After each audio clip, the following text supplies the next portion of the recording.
Hola, ¿qué tal? Esta es una exposición para la materia de Seminario de Investigación para el octavo semestre de la licenciatura en Psicología. El tema de hoy es la recolección de datos cuantitativos. Esta es obviamente una de las etapas más prácticas de todo nuestro proyecto de investigación, porque aquí es cuando ahora sí vamos a irnos al terreno, vamos a irnos al campo, a obtener nuestra información, a comprobar nuestras hipótesis.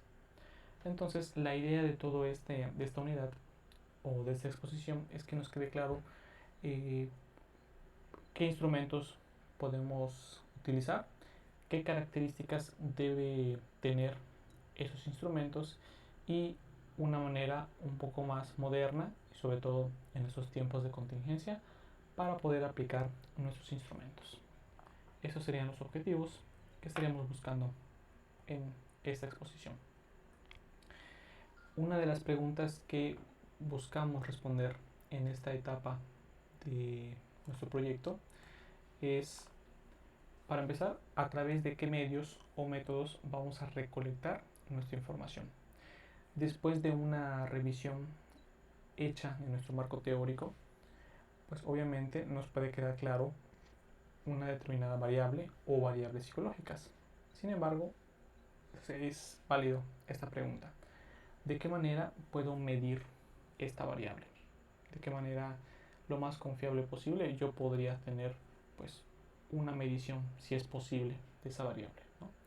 Y una pregunta que también es importante y que muchas veces descuidamos en esta etapa es de qué manera voy a preparar mis datos para que en la siguiente etapa, que son los análisis estadísticos, pueda hacerse de la manera más rápida y sobre todo de la manera más fácil posible. En ocasiones hay como un desfase entre la medición y los análisis, porque muchas veces nos concentramos tanto en la aplicación del instrumento, pero no en como esta preparación de, de mi base de datos, y a veces hay que hacer varias correcciones o hay que hacer muchas modificaciones que nos hacen perder tiempo y sobre todo confiabilidad de mis datos. Entonces es un apartado que también vamos a tocar en la exposición, porque sí es muy importante que nuestra base esté lo más lista posible para esos análisis. Unas ideas como introductorias o principales es que podemos nosotros investigar sobre casi cualquier tema, sobre casi cualquier variable psicológica. Sin embargo, tienen que ser atributos que puedan ser medibles. De repente hay ciertos conceptos o ideas que pueden entrar un poco en choque con, con este principio, ¿no?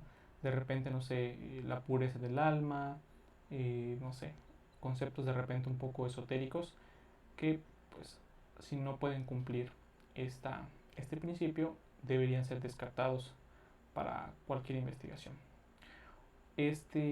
Para respetar este principio, la idea es que nosotros ya tengamos una definición conceptual y una definición operacional de nuestras variables.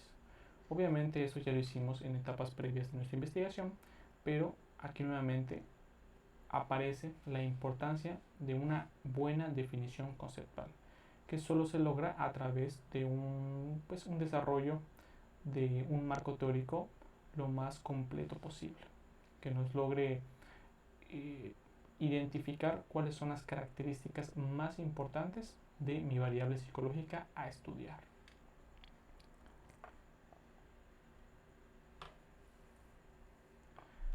Una pregunta básica es: ¿qué significa medir?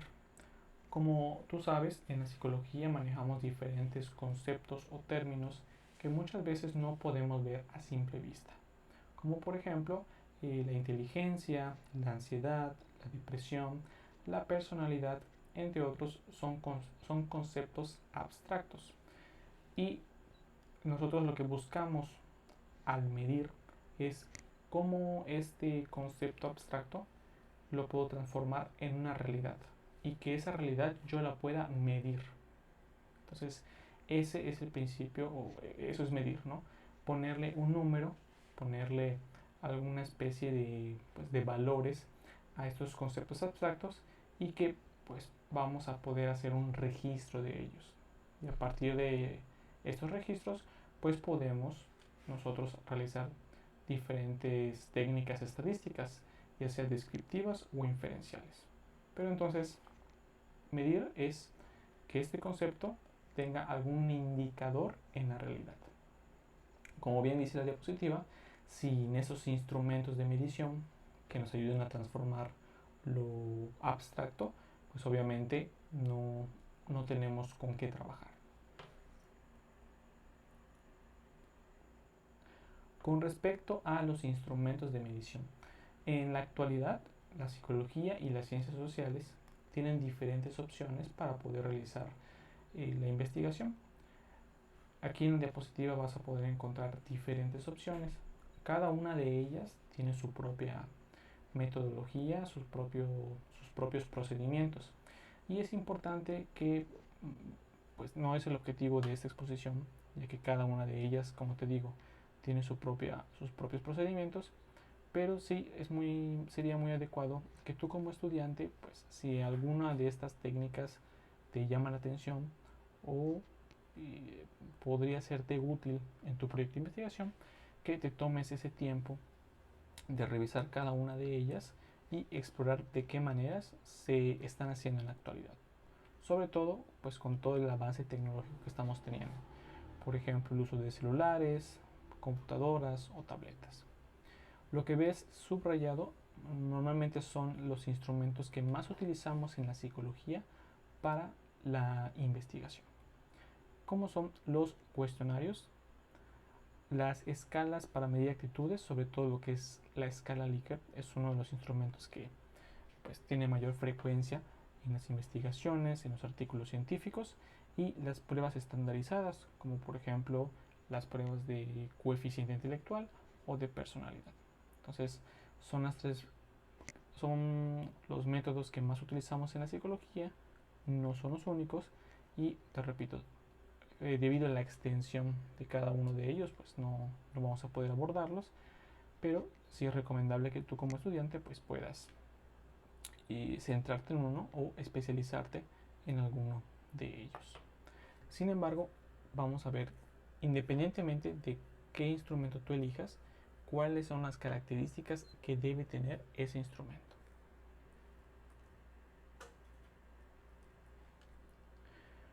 Por ejemplo, un instrumento debe tener tres características.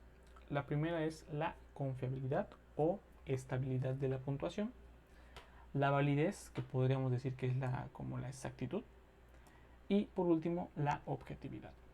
Ahorita vamos a desarrollar cada una de ellas. La primera, que es la objetividad, tiene que ver más que nada con que al final de esta medición realmente no se ve influida, por ejemplo, por alguna idea o algún juicio del investigador. Que realmente este instrumento nos permita evaluar la realidad tal cual es y que no se ve influida en ningún momento o en ninguna fase de su aplicación por las ideas o prejuicios que pueda tener el investigador. A eso se refiere la objetividad. Veamos ahora lo que es la confiabilidad. La confiabilidad se refiere, como su nombre lo dice, a qué tanto el instrumento, si lo aplicamos de una manera constante, nos va a dar resultados más o menos similares. Aquí vamos a ver un ejemplo. Digamos que vamos a una tienda o vamos a un súper y compramos, no sé, papas o limones, lo que tú quieras. Ahí tenemos 4 mediciones, ¿no? En la primera medición me dice la báscula que lo que yo tengo puesto ahí pesa 500 gramos. En una segunda medición resulta que tengo 850 gramos. En una tercera tenemos 400 gramos y en la última 900 gramos. Como puedes ver, en cada una de las mediciones hay como unos brincos y esto puede ser un reflejo, nos puede dar una pista de que realmente ese instrumento, que en este caso es la báscula, pues no está siendo muy confiable que digamos, porque sus resultados no son similares y pues no son estables, pareciera que dan unos brincos determinados. Entonces realmente no podríamos confiar en esa báscula de que nos está dando pues el peso correcto de mi compra. Y obviamente eso nos puede llevar a errores. Entonces, en resumen, lo que es la confiabilidad es más que nada la estabilidad de las puntuaciones, independientemente de la variable que estemos trabajando. Este tema tiene que ver igual con la materia de psicometría, que seguramente ya has llevado en algún punto de tu carrera. Y pues para poder calcular este nivel de confianza tenemos diferentes métodos. Tenemos, por ejemplo, el de formas alternativas o paralelas de un instrumento, mitades partidas y el de coherencia o consistencia interna. Este es uno de los métodos que son más utilizados en la actualidad y una de sus ventajas es que realmente solo tenemos que aplicar el instrumento una sola vez, ¿okay? A diferencia de un test-retest donde a lo mejor no puede obtener a la misma población, a la misma muestra, porque de repente es complicado que las personas quieran participar dos veces en un instrumento. El de coherencia o consistencia interna, su gran ventaja es que con una sola aplicación yo podría obtener este índice.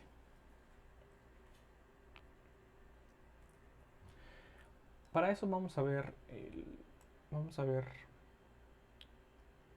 este método, que es el de consistencia interna. Normalmente el coeficiente que más utiliza es el alfa de Cronbach. Es una de las medidas de congruencia que pues casi vamos a encontrar en la mayoría de los artículos científicos, libros o tesis. Y este coeficiente tiene dos extremos, que va desde 0 hasta el 1, donde el 1 es un 100% de confiabilidad, es decir, no hay error, y por el contrario, en el 0 la confiabilidad se puede decir que es nula y la medición está contaminada de muchísimo error. ¿Okay? Nosotros tenemos que entender que en la práctica es imposible que un instrumento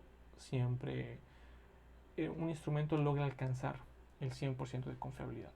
En la actualidad siempre sabemos que sin importar la variable, ¿no? Sin importar la ciencia de la que estemos hablando, realmente es imposible alcanzar un 100% de confianza. Entonces, ahorita vamos a ver cuáles son los niveles que se esperan en un instrumento. Aquí, por ejemplo, podemos ver que, como les decía, entre más cerca tu coeficiente esté de 1, significa que tiene mayor confianza. Y dependiendo del autor que tú utilices para tu tesis o para tu investigación, pues es más o menos el índice que tú debes de mencionar en tu apartado de metodología.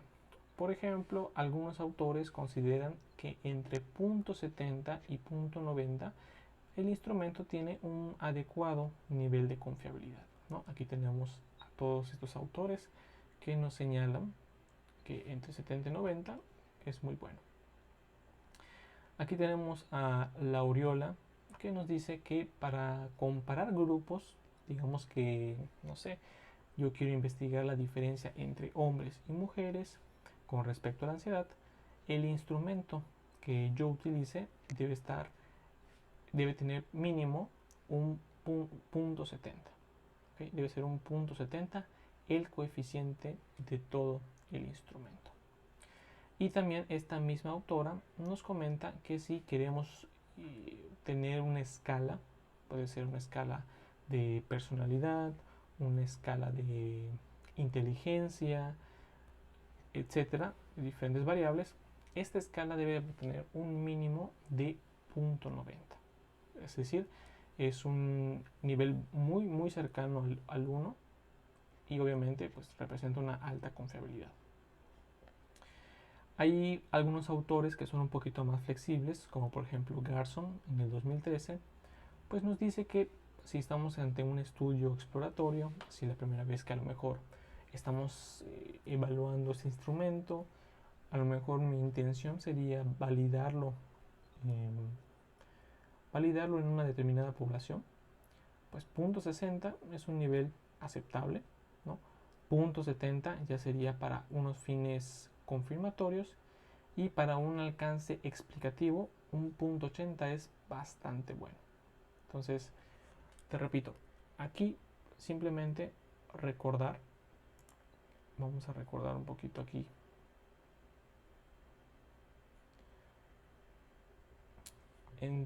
Recuerda que entre más cerca estemos del 1, significa que tenemos un mayor nivel de confianza. ¿Okay? Eso no hay que olvidarlo.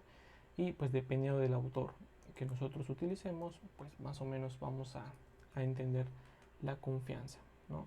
De acuerdo a qué objetivo esté buscando, ¿no? Si a lo mejor es un propósito exploratorio, si es confirmatorio, si es para comparar grupos, o si es para validar una escala, pues ya más o menos sé qué niveles debe tener el instrumento que voy a utilizar, y pues qué nivel de confianza también estoy obteniendo en mi medición.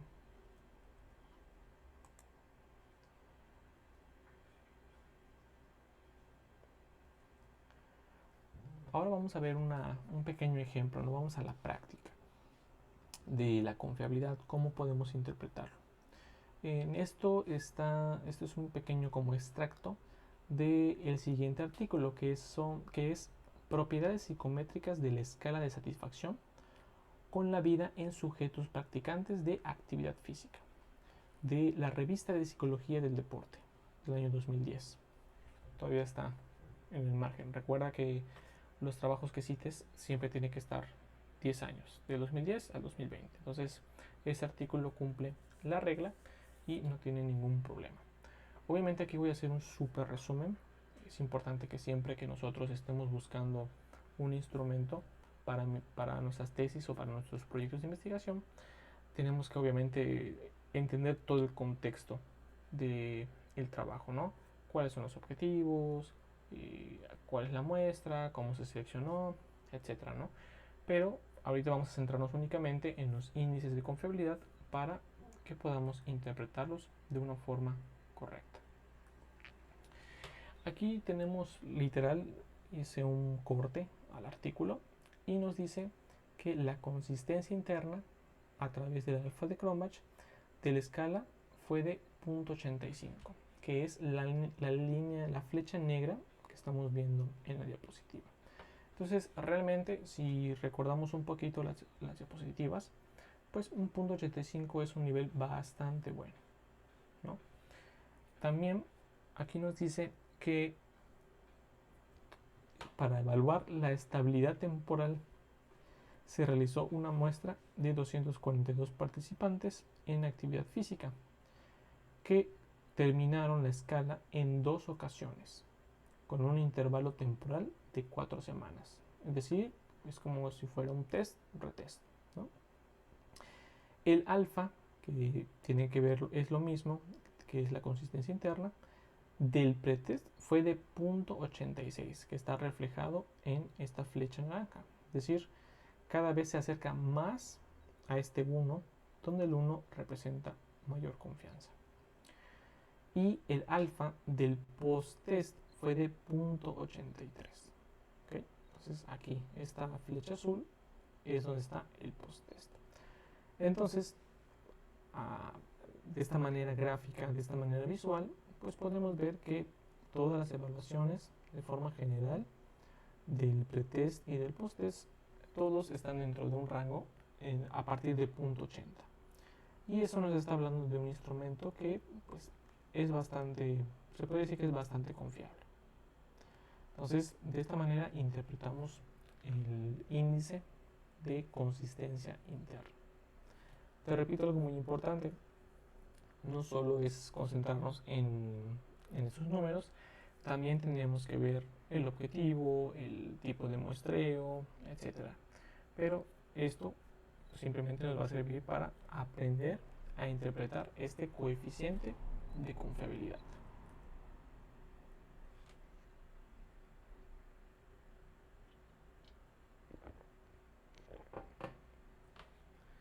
Pasamos a otro tema, y este tiene que ver con la validez. Y este se refiere al grado en que un instrumento mide realmente la variable que pretende medir. Es decir, qué tan preciso es el instrumento para evaluar esa variable.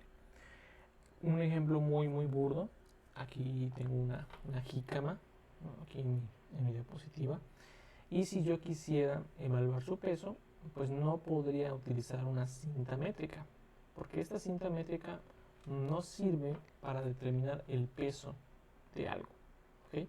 Entonces realmente es un ejemplo muy burdo, pero a eso se refiere la validez, a que lo que yo utilice para medir mi variable realmente pues, me ayude a esa evaluación.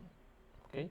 Y no pase como en este ejemplo, que realmente pues, podría ponérselo alrededor y podría obtener yo un número de esa jícama, pero realmente ese número no me está diciendo el peso de la jícama. ¿Okay? Tenemos que la validez puede ser de tres maneras. Puede ser por el contenido, por el criterio y por el constructo. Te repito que estas son contenidos de la materia de psicometría que seguramente ya viste, y simplemente este es un breve recordatorio. Vamos a enfocarnos a las dos que son como las más importantes.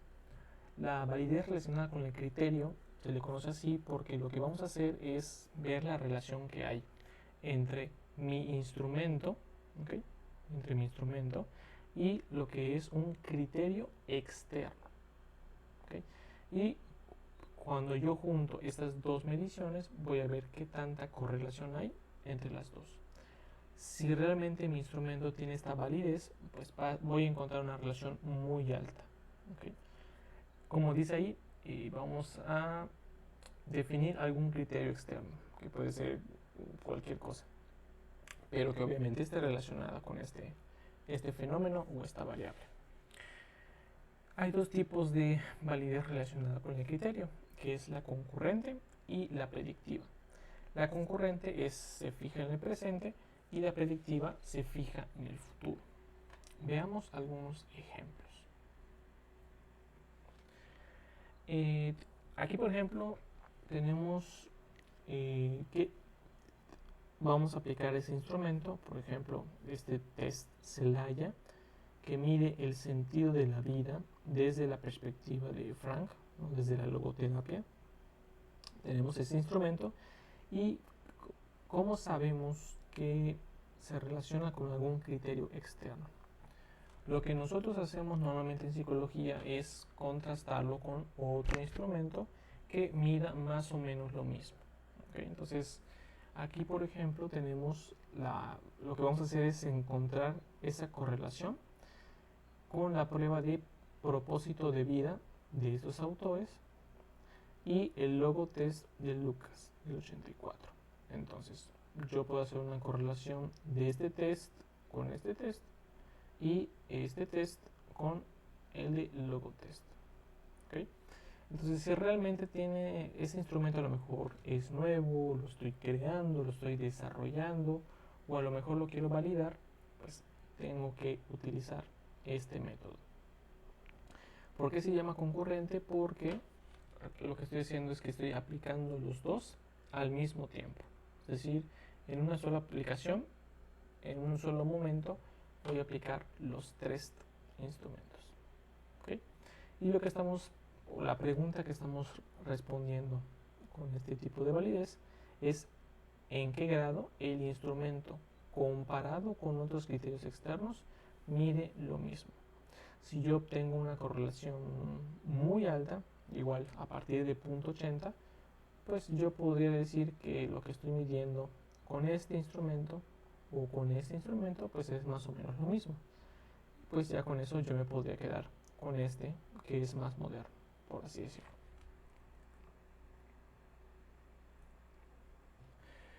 Ahora bien, la concurrente, la diferencia, como hemos visto en una de las diapositivas, es que esta se establece a futuro. ¿Okay? Yo, por ejemplo, ahora podría aplicar un test de inteligencia, ¿no? De un determinado autor de X año y, por ejemplo, lo puedo aplicar ahora, en mayo del 2020. Ahora, ¿cómo sé que esto se va a relacionar con otro criterio externo? ¿Okay? Pues obviamente yo podría, no sé, aplicárselo ese instrumento a estudiantes de preparatoria y quiero saber si mi test puede predecir de ese resultado cuántos van a entrar a la universidad, por ejemplo. Entonces yo podría relacionarlo después, no al mismo tiempo que estoy aplicando mi instrumento, sino después ya que acabe el curso escolar, ya que se hayan aplicado las pruebas de ingreso a universidad, pues yo ahora sí ya podría hacer esta correlación.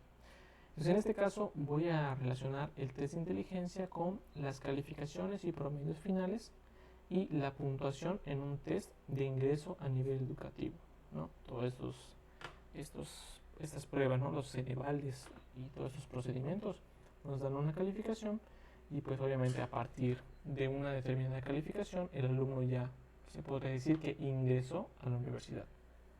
Entonces, si realmente mi instrumento es capaz de predecir eso, pues tengo un instrumento muy, muy fuerte, realmente. Este tipo de estudios son complicados de hacer, realmente se requiere un marco teórico muy fuerte, comprender la variable muy fuerte. Obviamente, si es la primera vez que evalúas a lo mejor una variable o pues son tus primeras experiencias, pues no es tan recomendable utilizar este tipo de validez porque poder predecir es complejo, realmente. Se requiere mucho conocimiento del tema. Y en ese sentido, pues lo mismo, ¿no?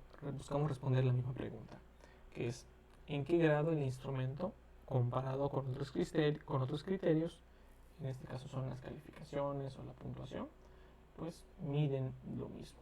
Y pues no solo lo miden, sino que además lo predice. ¿Okay? Entonces recuerda, es un método de validez complicado, pero que está disponible. Por último, con respecto a la validez, vamos a ver que hay una validez que está relacionada con el constructo. Esta igual, normalmente es la más utilizada, ya que la anterior que habíamos visto, la validez de criterio, como tenemos que relacionarlo con un criterio externo, no siempre es muy sencillo poder hacerlo. En cambio, esta del constructo es una de las que más vamos a encontrar en los artículos de investigación. Y se hace a través de algo que se llama análisis factorial, que en un gran resumen es una técnica de reducción de la dimensión de los datos. Por ejemplo, digamos que yo estoy creando un instrumento para evaluar la personalidad, pues yo puedo tener a lo mejor 100 preguntas, puedo tener 150 preguntas.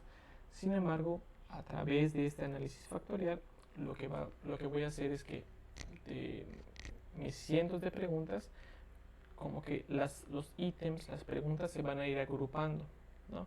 Y unas tienen que ver a lo mejor con la introversión o la extroversión de la persona, otras tienen que ver con la estabilidad emocional, otros con la dureza psicológica, etcétera, ¿no? Entonces, simplemente esta técnica estadística lo que me va a permitir, como dice ahí, es buscar el número mínimo de dimensiones o de factores capaces de explicar el máximo de información contenida en los datos. ¿Okay? Entonces aquí buscamos el menor número de factores posibles, buscando un principio de parsimonia, y pues eso sería todo con respecto al análisis factorial. Esto es una técnica estadística un poquito compleja que pues rebasa los objetivos de esta exposición, pero en algún otro video podemos hablar de esta técnica.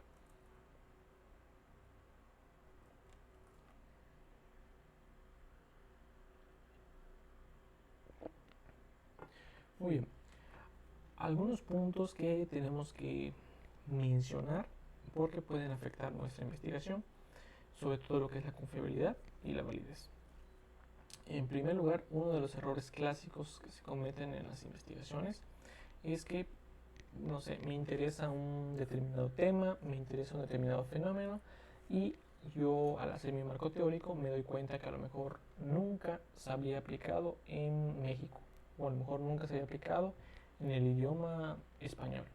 Entonces a lo mejor mi idea es simplemente, bueno, agarro el instrumento original, lo llevo al traductor de Google o a cualquier otro y listo, lo voy a aplicar y ya está.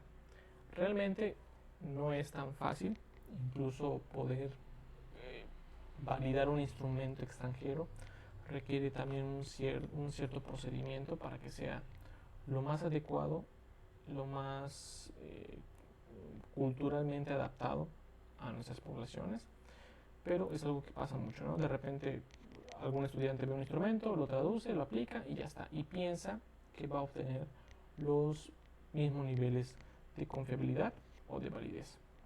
Y en la práctica pues no es así, realmente también tenemos que seguir un determinado procedimiento.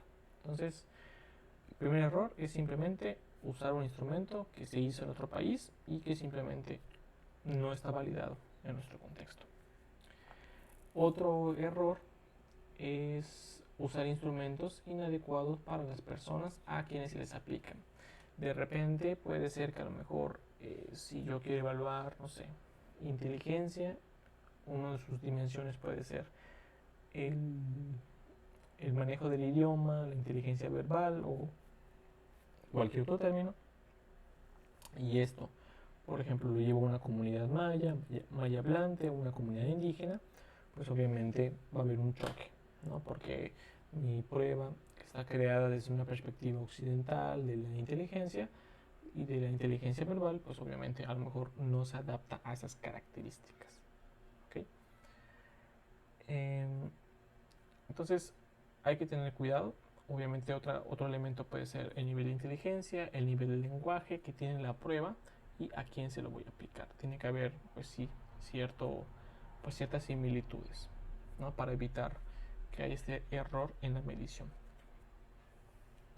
Otro tiene que ver con cuestiones vinculadas con los estilos personales de los participantes.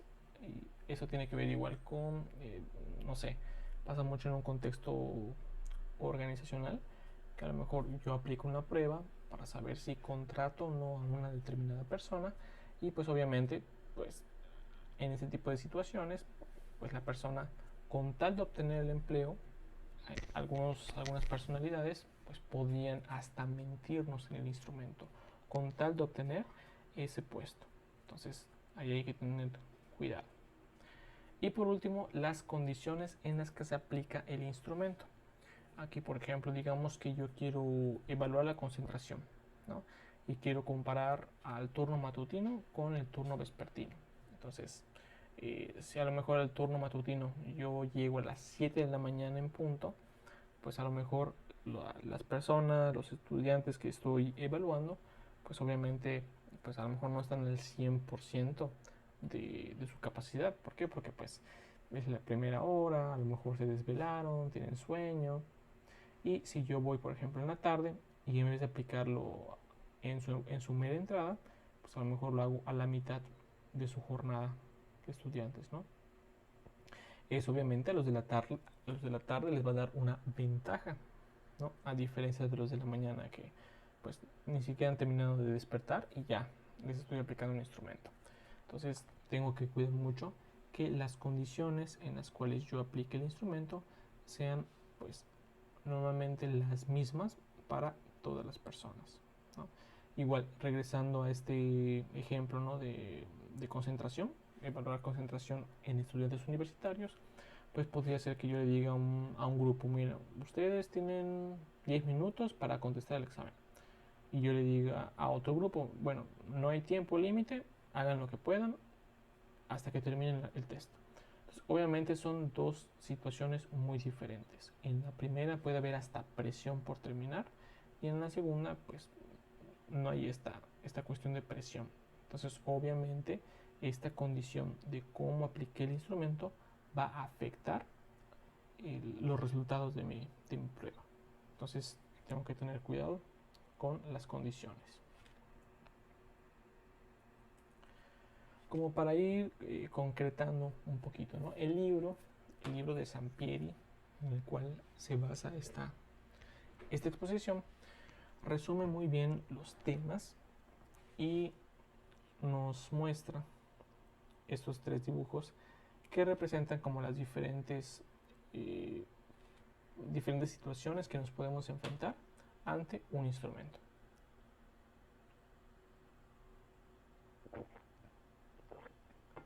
En la primera situación podemos ver que pues cada uno de los disparos, acá tenemos un disparo, otro disparo, otro disparo, aquí hay otro y el último. Realmente están muy dispersos, ¿no? Y además no le están dando al centro, que sería como la precisión que deberíamos tener en un juego de dardos o lo que sea.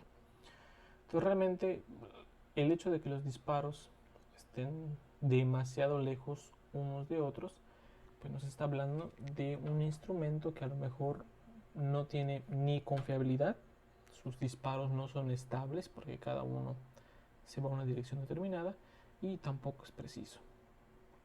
Y en ese caso, pues se recomendaría que el instrumento se cambie de forma total. Busquemos otro instrumento que nos pueda utilizar o que podamos utilizar para cumplir nuestro objetivo, porque este que está representado pues simplemente no funciona para nada.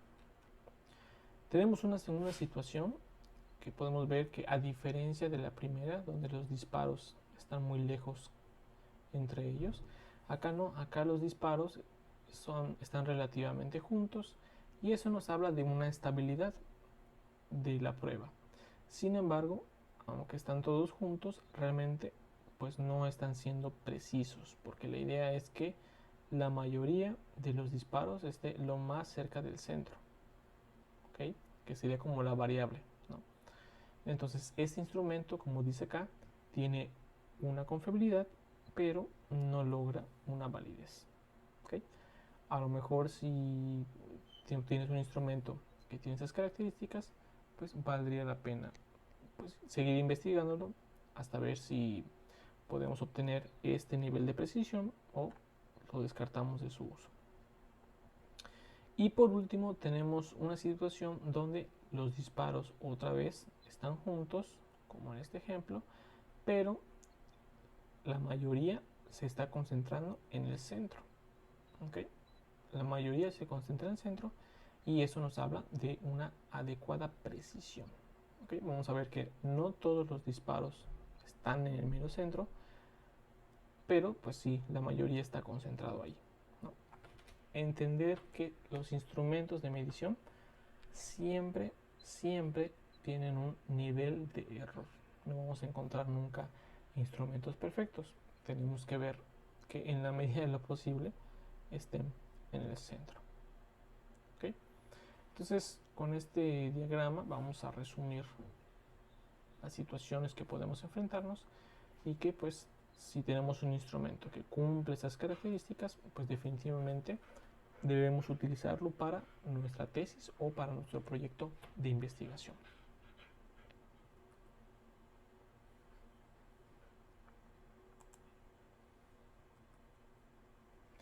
Tres cuestiones que siempre debemos ver en nuestro instrumento. En primer lugar, cómo operacionalizamos, es decir, de qué manera nosotros definimos las variables. Esto ya lo hemos visto en otra unidad, donde simplemente hay que tener muy claro la definición conceptual y la definición operacional. ¿Okay? Por último, tenemos que ver el nivel de codificación y el nivel de medición. Aquí en la diapositiva vas a ver que tenemos una variable, unos códigos y el nivel de medición. La codificación es eso, simplemente de mi variable, en este caso sexo. Cuando yo vea el número 1, significa que me estoy refiriendo a la mujer. Y el número 2 es igual o significa que estoy hablando de un caso que es un hombre. ¿Okay? Esta parte de la codificación, ¿por qué es importante? Porque cuando yo lo traslade a un software estadístico, a un programa, la mayoría de los programas lo que hacen es trabajar con puros números, ¿ok? Con puros números, con puros códigos. Entonces, obviamente, es importante que yo, antes de llegar a ese programa, me quede claro a mí qué códigos voy a estar manejando. Y también el nivel de medición, porque también los programas estadísticos, softwares, dependiendo del nivel de medición, pues es el tipo de operación, es el tipo de análisis que yo le puedo aplicar a una determinada variable. Entonces tengo que definir de forma correcta mis variables. En este caso sexo, pues se considera nominal porque lo único que está haciendo es dividir los casos entre hombre y mujer. Es lo único que hace. No puedo establecer quién es mayor que otro porque no es el objetivo del nivel de medición.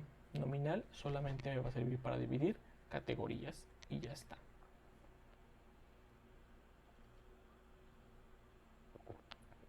Otra variable puede ser nivel de estudios.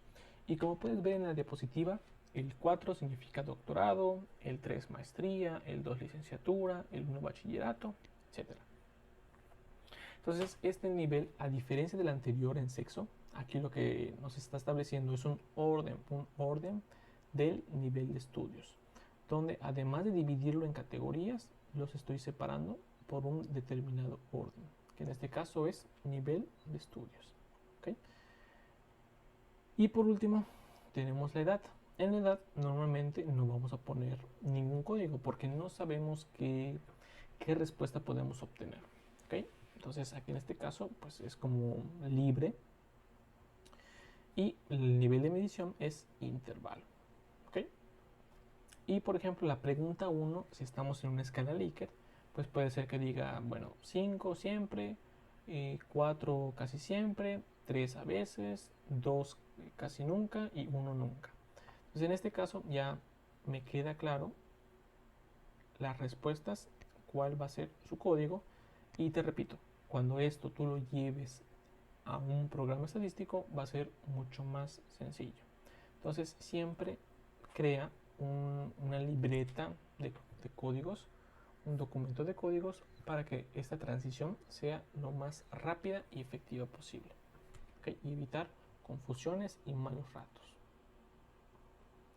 Puede ser en un Word, puede ser en un Excel, como tú quieras. Muy bien, vamos un poco a la práctica porque hemos hablado de nivel de confiabilidad, pero esto cómo lo llevo a la práctica, cómo lo voy a hacer.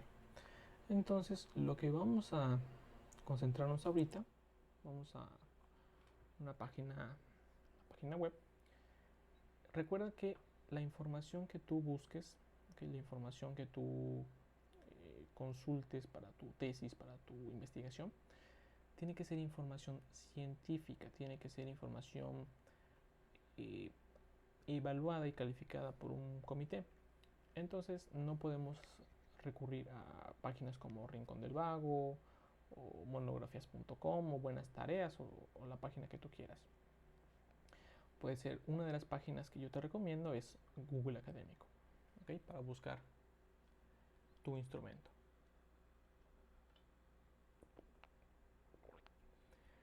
En este caso me voy a concentrar en lo que es la variable de autoestima en adolescentes, ¿okay? Y también le puse estos símbolos de más, son como un filtro que le estoy diciendo a Google, vas a buscar esto, pero que además tenga este término y además este término. Entonces normalmente intenta que tu búsqueda de instrumentos ya esté validada en nuestro país para evitar cometer el primer error que vimos en las diapositivas. ¿Okay? Entonces aquí puedes modificar tu término de búsqueda que sea lo más parecido a tu proyecto de investigación y pues vamos a ver diferentes opciones.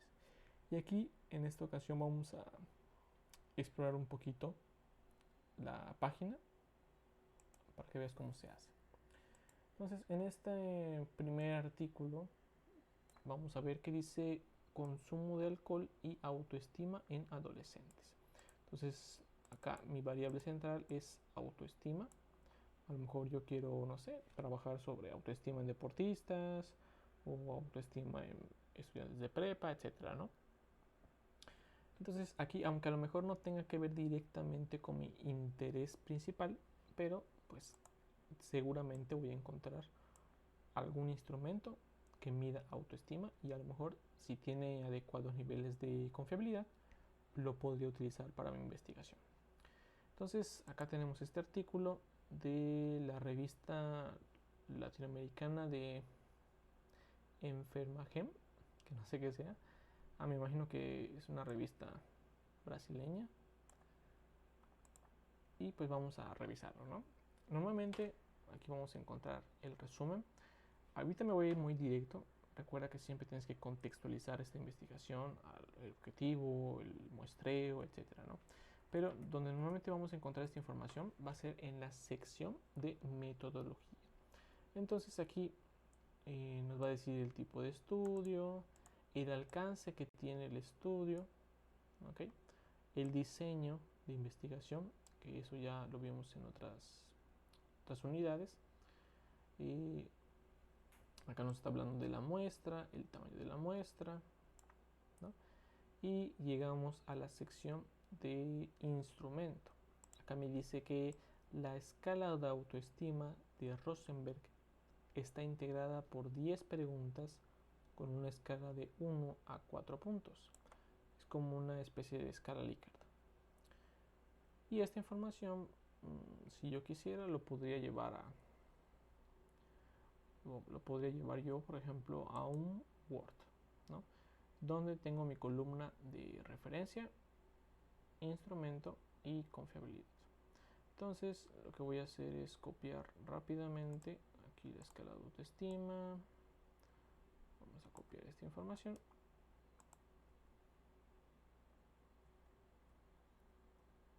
Aquí en la confiabilidad vamos a poner, perdón, cada instrumento vamos a poner la información de lo que es el instrumento. Ok, aquí vamos a poner toda la información. Y con respecto a la confiabilidad, recuerda que uno de los métodos más utilizados para evaluar la confiabilidad es el alfa de Cronbach, la medida de consistencia interna. Entonces, si nos ponemos a leer hasta acá, okay, realmente el artículo no nos está reportando cuánta confiabilidad tiene ese instrumento hasta acá. O sea, hasta esta primera lectura no nos dice. ¿Okay? Entonces, ojo con ese instrumento porque pues no sabemos qué tan confiable es. Vamos a buscarlo directamente. Vamos a poner alfa de Cronbach, ¿no? Y vemos que desde que ponemos alfa ya no aparece nada. Entonces, pues este artículo, pues a pesar de que es de artículo científico, no me da este nivel de confiabilidad. Por lo tanto, pues yo podría considerar que este primer instrumento no lo voy a considerar. ¿Okay? ¿Por qué? Porque si yo regreso a la diapositiva que te mostré, donde pues yo tengo las dianas, vamos a regresar un poquito a la presentación.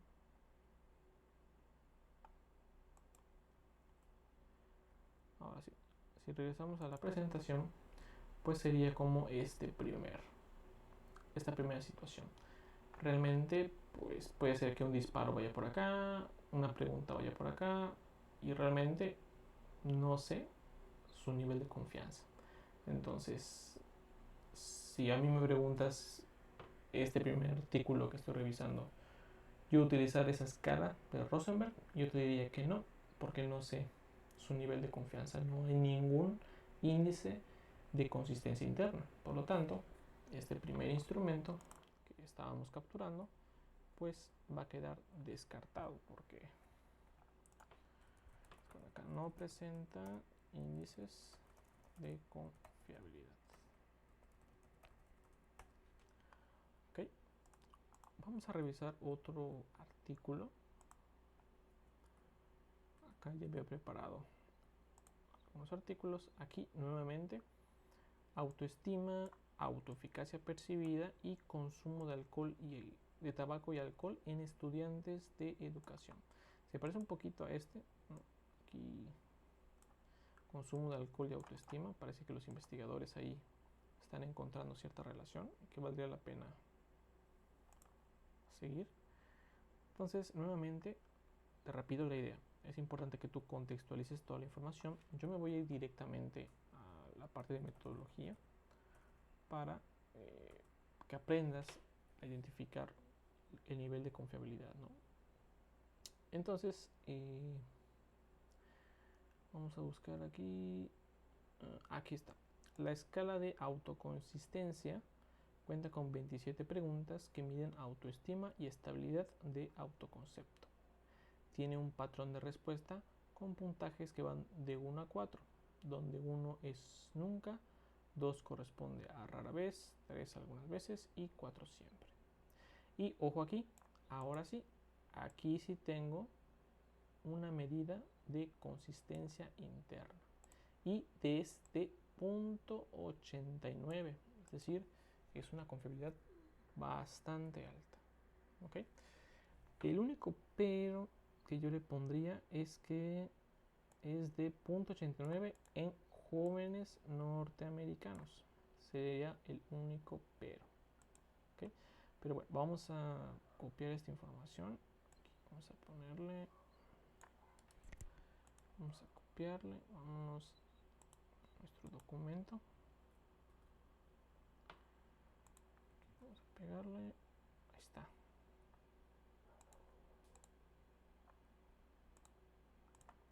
Y cuando hablamos de confiabilidad, vamos a pegar la información de la página. Acá es un buen número y te repito, esto que está acá, que es en jóvenes norteamericanos, no me convence mucho. ¿Okay? Digamos que yo hasta este punto solo tengo la escala de Rosenberg y esta nueva que encontré.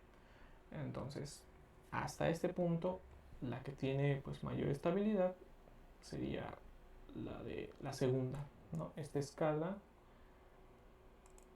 la escala de autoconsistencia. Entonces, si me das a elegir hasta este punto entre la Rosenberg y la de autoconsistencia, pues definitivamente yo me quedo con esta de autoconsistencia, porque ya me está diciendo que tengo un 0.89 de confianza, que es bastante bueno. ¿Okay? ¿Y para qué sirve este número de 0.89? Para que yo pueda comparar mis resultados con otras investigaciones. ¿Okay? Yo puedo hacer estas comparaciones y saber si estoy yendo como en una misma línea. Puede ser que yo también obtenga este 0.89 o de plano no obtenga esa confiabilidad. Pero por lo menos ya tengo algo, como que algo que me pueda contextualizar mis resultados. Vamos a ver un último ejemplo de este ejercicio. Vamos a ver este artículo que es resiliencia, autoestima y personalidad resistente en niños y adolescentes con antecedentes de maltrato.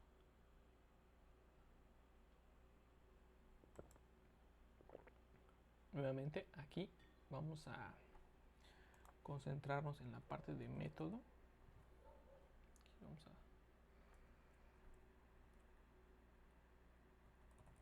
Aquí vamos a ver si aquí está método.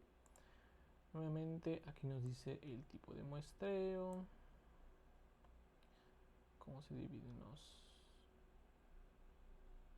las variables, y aquí empezamos con los instrumentos. Aquí el instrumento de la resiliencia, aquí está la información, pero pues no es mi objetivo. A mí lo que me interesa es la autoestima.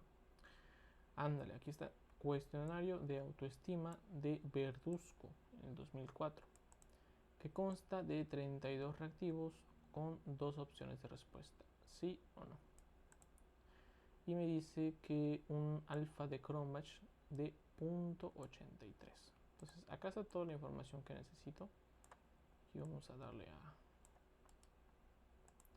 a copiar y vámonos para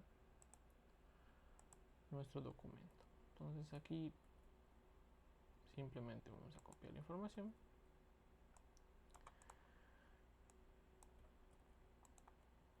y ya está. ¿Ok? Entonces ya con este ejercicio, digo, aquí yo podría seguir, ¿no? Yo podría seguir buscando más artículos. Obviamente esta búsqueda tiene que ver, tengo que centrar mi búsqueda sobre todo en investigaciones que tengan más relación con mi tema, ¿no? Por ejemplo, si yo estoy, como te decía al principio, investigando autoestima en deportistas, pues tendría que buscar ahí pues todos los artículos que tienen que ver con la psicología del deporte, ¿no? Entonces yo podría ahí buscar, no sé, 4, podría buscar 5. Algo que nos pasó en este pequeño ejercicio es que la mayoría tenían que ver con consumo de sustancias, entonces más o menos ahí hay como cierta tendencia, una cierta línea de investigación. Y pues cuando ya tengo este ejercicio, ¿no? Ya tengo aquí 3 opciones de instrumentos, donde uno pues, no tiene ningún tipo de reporte de confianza, otro tiene .89 y otro .83. Si yo tuviera que decidir entre esos 3 instrumentos, pues siguiendo esta, como esta analogía, ¿no? de las dianas, pues creo que valdría la pena quedarme con este de autoconsistencia, ¿okay? Porque es el que tiene mayor nivel de confianza, ¿okay? Entonces pues está, ya elegí mi instrumento, ya vi cuál es el que mejor funcionaría para mí y la pregunta es, ¿y ahora qué sigue? Ahora, ¿cómo lo aplico? ¿Qué es lo que yo hago? ¿No? Obviamente a ese instrumento yo tendría que ponerle su libro de códigos, donde tendría yo que saber la mayoría de las respuestas, cuáles serían sus códigos. Y algo que vamos a utilizar para nuestros instrumentos en esta ocasión, sobre todo para enfrentarnos a esa situación mundial de la contingencia del COVID, son encuestas por correo electrónico en las ciencias sociales, ¿no? Cómo podemos utilizar o aprovechar este medio para aplicar mi instrumento. Antes de todo esto, ¿no? De teléfonos, redes sociales y demás, pues cada uno de nosotros tenía que sacar sus copias, repartirlas entre las personas o repartirlos entre nuestra muestra, agarrar esas copias, capturarlas en un Excel y empezar a hacer nuestros análisis. Con el avance de la tecnología, esto ya puede ser muy fácil, muy rápido. Sin embargo, tenemos que tener ciertas precauciones, ¿okay? Para garantizar que estas aplicaciones sean confiables, ¿okay? Si nosotros podemos lograrlo, realmente tenemos un instrumento muy poderoso y además nos ahorramos mucho esfuerzo porque prácticamente la base está en un 90% lista para llevarlo a un software estadístico. Nos ahorramos papelería, nos ahorramos copias, nos ahorramos personal, porque a veces quiero aplicar un determinado instrumento a 100 personas, a 200 personas, pues obviamente imagínate el ahorro en transporte, en copias, en personal de una muestra de 200 personas. O sea, es realmente un buen ahorro. Entonces, pero para verificar o para cumplir que esta aplicación sea eficiente, pues hay también una metodología. Y en esta ocasión vamos a ver la metodología que nos proponen Henninger y Sung. ¿Okay? Para mayor información de esta metodología te dejaré un archivo en PDF en tus recursos adicionales para que puedas revisar cuando tú gustes. Mientras tanto, vamos a ver por qué utilizar este tipo de aplicación de instrumentos. Bueno, pues como te decía, esta metodología nos podría permitir cubrir una gran área geográfica, ¿no? Digamos que a lo mejor yo quiero evaluar toda una colonia aquí en Mérida, o una comisaría, o algún sector de la ciudad. Entonces, con ese instrumento realmente yo podría abarcar toda esa área sin ningún problema, ¿no? También es posible utilizar esta metodología cuando el presupuesto es restringido, ¿no? Como te decía antes, pues todo lo hacíamos con copias y realmente pues sí podía elevarse mucho el precio, ¿no? Por las copias, porque no solo son las copias, también son las plumas, es el transporte, etcétera, ¿no? Entonces, cuando el presupuesto es restringido, pues definitivamente esa es una opción que podemos considerar.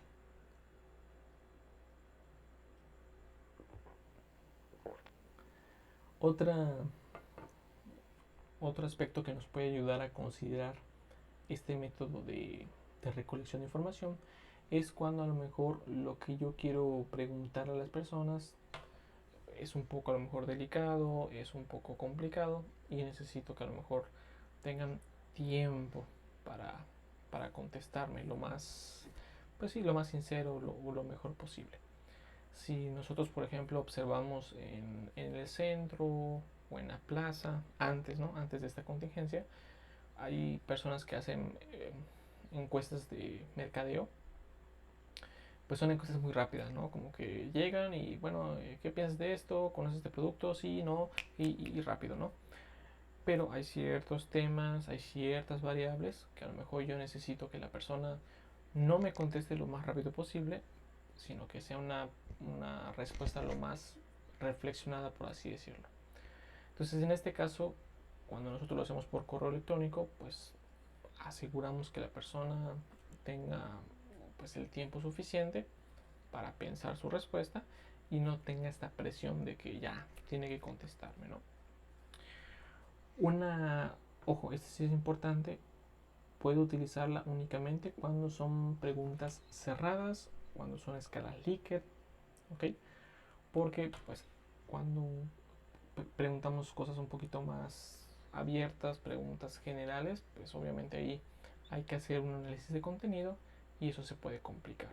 Entonces, si tienes ahí un cuestionario, un instrumento, una prueba estandarizada en un formato electrónico, esa es una opción muy viable, ¿no? También otra cuestión es cuando la privacidad del encuestado es importante, ¿no? Cuando a lo mejor a la persona que yo le estoy preguntando quiere mantenerse de forma anónima o simplemente no quiere que se identifique tan rápido, pues esta también podría ser una opción.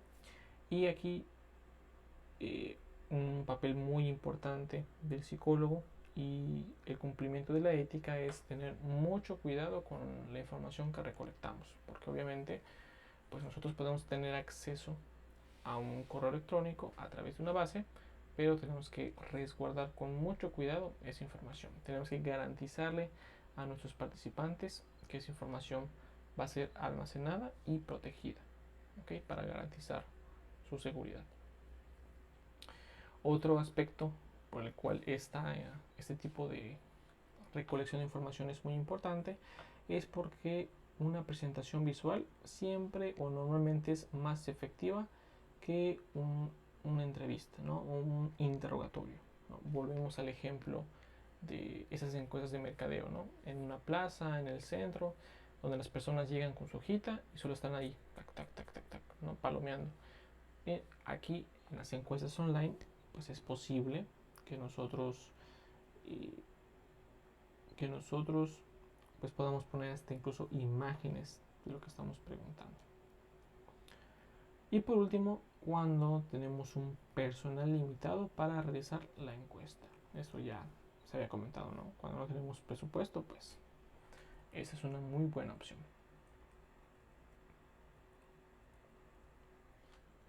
¿Qué etapas son necesarias para realizar este tipo de recolección de información? Vamos a verlas aquí en esta diapositiva de forma general y vamos a platicar cada una de forma detallada. La primera es la prenotificación. Aquí, por ejemplo, podemos, una vez que nosotros hayamos seleccionado nuestra muestra, pues en este primer contacto, que puede ser a través a lo mejor de Facebook, puede ser a través de WhatsApp, pues se va a notificar que esta persona va a recibir un correo electrónico, ¿no? Donde va a encontrar un enlace para responder una encuesta. ¿Okay? Entonces, así de sencillo. Ojo, aquí algunas investigaciones, algunos investigadores, dependiendo del tema que estamos estudiando, es posible que se ofrezca algún incentivo. que puede ser desde algo económico hasta alguna especie de beneficio, como descuento en alguna tienda o no sé, alguna especie de recompensa. Entonces, si se va a ofrecer en esta etapa, hay que mencionarlo, ¿no? Recordarle que, pues, al participar va a ser acreedor a un determinado premio, a una determinada recompensa. ¿Okay?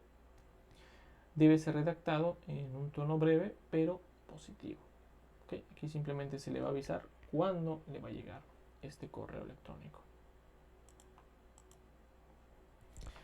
Ahora sí, aquí ya estamos en el correo electrónico y la encuesta, ¿no? Algunas recomendaciones para este correo es que pues presentemos cuál es el objetivo del estudio, ¿okay? Quién es la persona, el estudiante y maestro que son los responsables de esa misma investigación, o cuáles son esas instituciones que son las responsables de llevar a cabo la investigación. ¿Okay? Esto es básico, sobre todo para cumplir los aspectos éticos de nuestra profesión. El único pero que tiene esto es el objetivo. ¿Okay? Habría que matizarlo, habría que ponerlo en un determinado contexto, dependiendo si yo voy a crear o si es posible que se cree un efecto de deseabilidad. ¿Okay? Digamos que a lo mejor yo evalúo ansiedad. ¿Okay? Entonces, si una persona ansiosa evalúa o lee que lo que van a evaluar de su persona son sus niveles de ansiedad, puedo crear este efecto, ¿no? De que, ¿sabes qué? Pues no quiero que sepan qué tan ansioso soy, ¿no? Entonces, en vez de contestar de una forma sincera, pues yo podría, pues, falsear mis respuestas, ¿no? Entonces, el único pero aquí entonces sería que este objetivo, dependiendo del tema, dependiendo de la muestra, pues le ponga un determinado matiz. ¿Okay?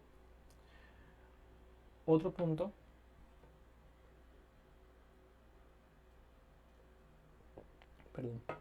son las instrucciones. ¿Okay? Aquí sí tenemos que ser muy cuidadosos, ¿okay? Con qué pasos, cuántos pasos vamos a poner y sobre todo las condiciones. ¿Okay? ¿Qué necesitamos de la persona?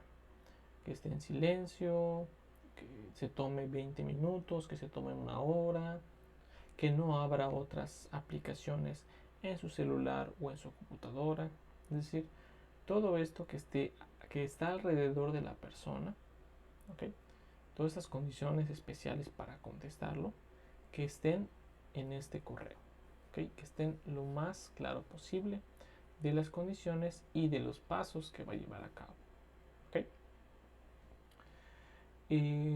Otro punto que tenemos que mencionar en este correo definitivamente es cuánto tiempo tiene la persona para contestar la encuesta. Ojo, con el tiempo me refiero a cuántos días. ¿Okay? Por ejemplo, me llega este correo, digamos, hoy, que estamos 9 de mayo. ¿Okay? Me llega el 9 de mayo, ¿hasta cuándo tengo disponible el acceso a esta plataforma? ¿Okay? Puedo dar 2 semanas, puedo dar 3 semanas, no importa. ¿Okay? Pero la persona le tiene que quedar claro cuánto tiempo tiene disponible para acceder a la encuesta. ¿Okay? Y obviamente algo que no se nos puede olvidar en este correo es el enlace o el link para poder contestar la encuesta, porque obviamente pues es la parte medular, ¿no? Es la parte por la que estamos molestando o estamos causando una molestia a la persona. Tiene que quedar muy claro, no sé si con mayúscula, cambiando el color de la palabra, pero el enlace tiene que estar ahí y la persona en un primer vistazo, en una primera lectura, tiene que quedarle claro dónde está la encuesta. ¿Ok?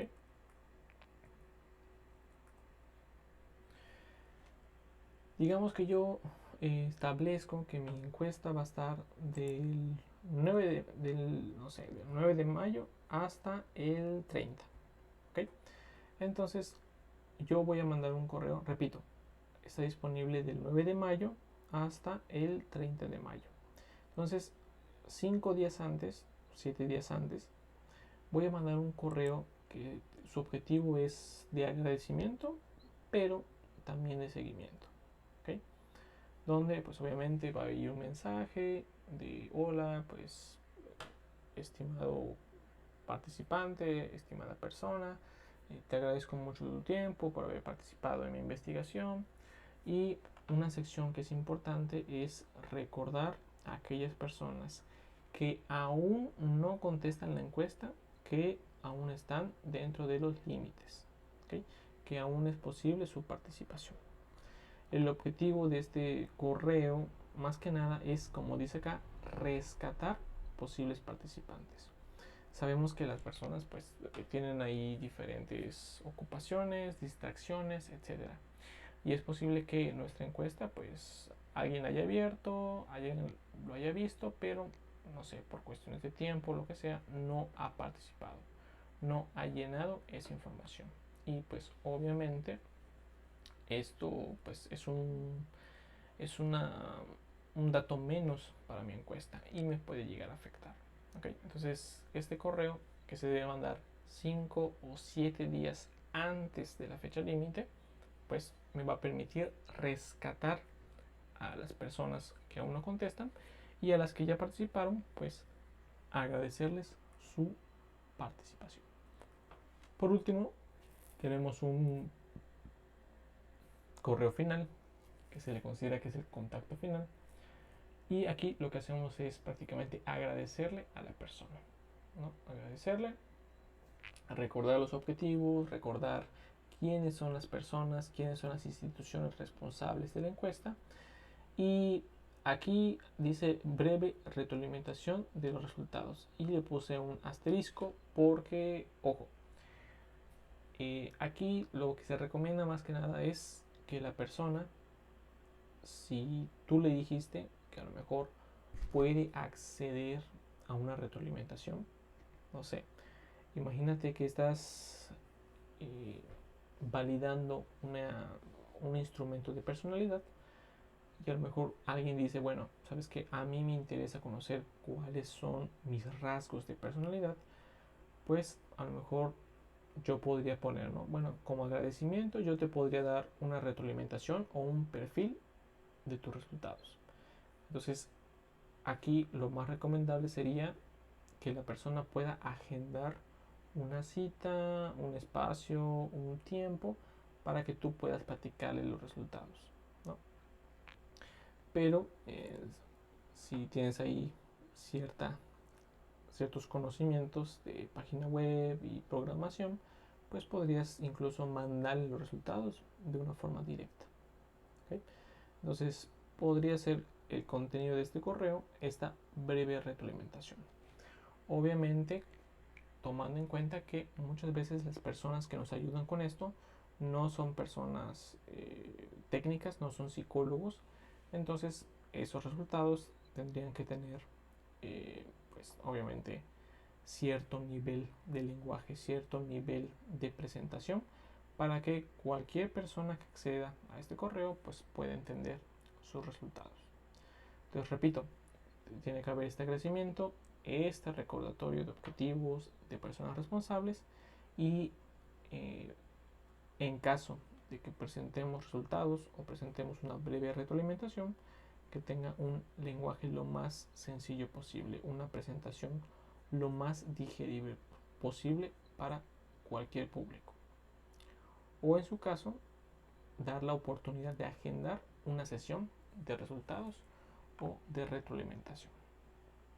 ¿Va? De forma rápida, ya que nos queda poco tiempo en esta clase, vamos a ver un poquito lo que son las formas. La página que más utiliza o es más sencilla de utilizar, pues son las formas de Google. ¿Okay? Vamos a ver si el internet nos permite acceder a esta página. Aquí vamos a ver que estos días he tenido unos problemas con el internet.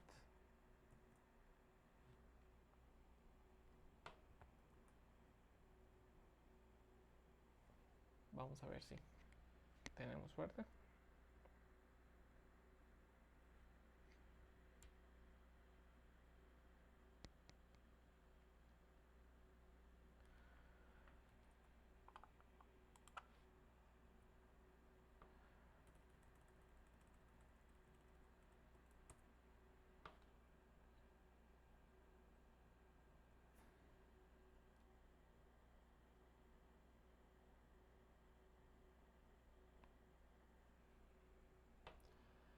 Aquí directamente la página de formas no entró.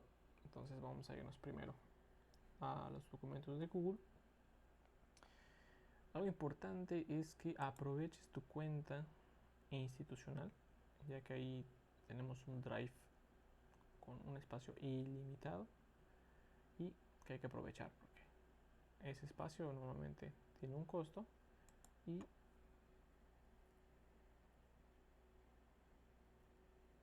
pues imagínate, tú como estudiante pues tienes esa oportunidad. Aquí me dice que no hay conexión. Vamos a ver si ahora sí.